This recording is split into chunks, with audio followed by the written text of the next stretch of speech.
3rd of the 10th, 2020, 6:33 p.m. I awoke. The hunger grows. I feel the beast push more to the front of my mind. Hungry. Dana comes and collects me from my haven. She seems happy. She said that I will be her responsibility for the night. She asks if I have any plans. I tell her that I've been thinking. And as a person, I don't particularly want to drink human blood. She says that she had trouble with it too, at first. And that a kindred can drink animal blood.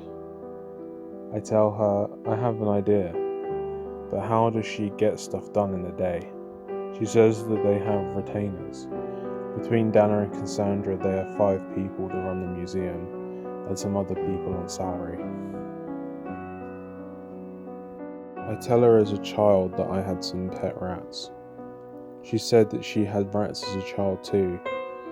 I said I would like to breed them for food, as well as add snakes to the museum to dispose of the rat corpses. I would also like to paint and sell art. She said it's a good idea, but we must run it past Cassandra, but she won't be here tonight, as she's at a gathering of kindred. Dana gives me a tour of the museum and the butterfly house, with indoor and outdoor gardens, large collections of objects that Cassandra has gathered on her travels, an impressive collection of taxidermied animals and framed butterflies. They also hold lots of events all year round. This place is lovely and well kept. I ask Dana if she has anything for me today. With a smile, she says that today we will present me to the rest of the members of the sect. I ask how many kindred are in the sect, and she says there are 7, including me, her and Cassandra. We will be leaving soon. I spend some time in the butterfly house, taking in the dancing butterflies as they flutter in and out of the lights. I stare, trying to reproduce what I had done the other day, but I leave it open, searching for patterns in it all. Fluttering by, the butterflies slow to a crawl. A dancing pair flutter up in a swelling motion to a spotlight. The pattern aligns, and I know before it happens another butterfly comes in, fluttering and joining the dance. The pattern in synchronicity brings to the front of my mind that the gathering tonight is for. They will ask me to infiltrate another sect. From what Dana and Cassandra have already told me, it is probably not for a malicious intent, but probably a defensive one, to keep their sect safe. I can already tell that those two will be worried if that's the case. I don't know how long I was staring at the butterflies. Only Dana calling for me breaks my attention. 7:30 p.m. Dana leads me to the front of the museum. A black cab awaits us. After some time staring out the window, it feels like we've been travelling for what feels like hours. I look around. I see Dana frozen in place, unmoving. I ask the driver what's going on. He says, "You have already figured out where you want to be taken." With his deep voice and looking into his dark sunglasses in the rearview mirror, the beast inside me retreats, making itself small, retreating deep inside. A dread feeling or deja vu washes over me. Without thinking, I say, "I have no choice, but I have chosen the path anyway." He only replies with a simple yes. Again, the pattern in my mind aligns once more, and the words slip out. It is so very obvious where we are headed. "I am the path, the truth, and the life," he replies. "No one comes to the Father except through me." I fully understand. A calm comes over me. The dread I feel, the retreating of the beast, and the individual in front of me connects. I realize my purpose and my suffering. I reply fully aware. A path of mercy, and you shall call this path of Golconda. 7:50 p.m.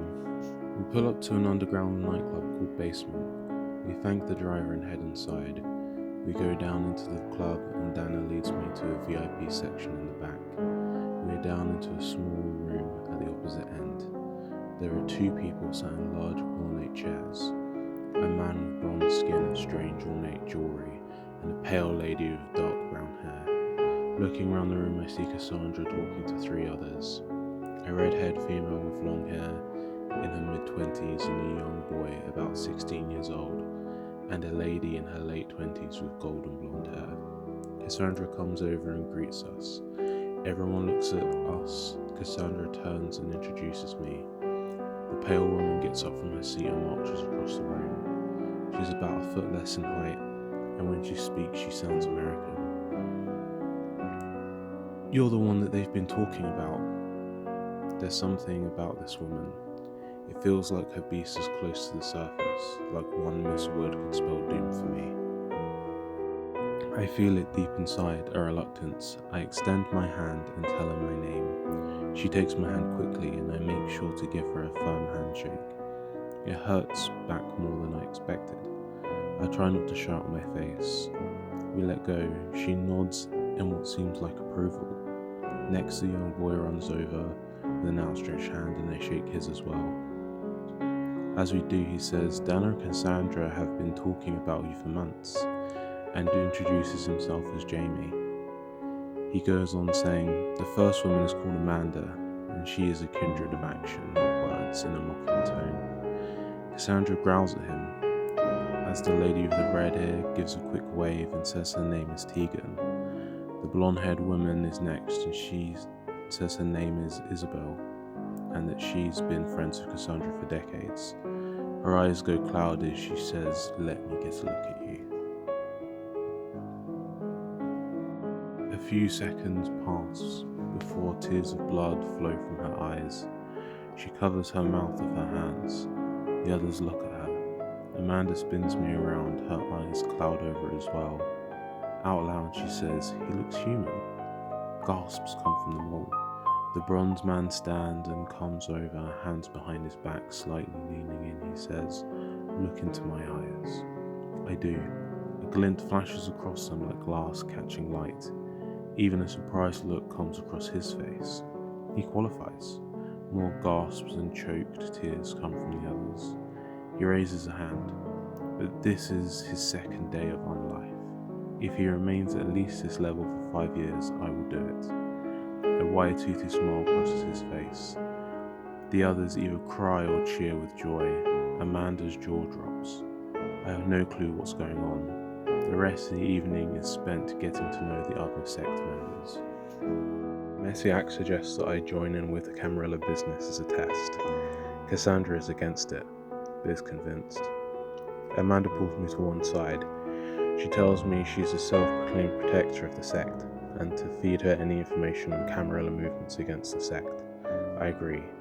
She also says not to mention Messiac, as he is not kindred, and will cause other kindred to go full scorched earth. She also tells me she's the most powerful kindred in London. I tell her that she is not. She's stunned. I tell her not to worry, the cab driver is on our side. She shakes her head, but I see something aligning in her. An outside force adjusts.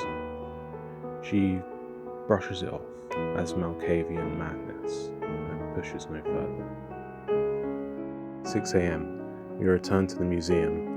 Dana and Cassandra are happy of how the night went. In a few days they will introduce me to the Camarilla. Dana brings up my plans I had talked about earlier and runs them past Cassandra. She says yes, we will work on it tomorrow. I lay in my empty haven with this diary, thinking about things over the last couple of days. I feel strange, but still myself. I have a heightened awareness around myself, even of things I should not know, but I am still the same person. With these heightened senses, more synchronicities seem to happen, and are processed faster and clearer.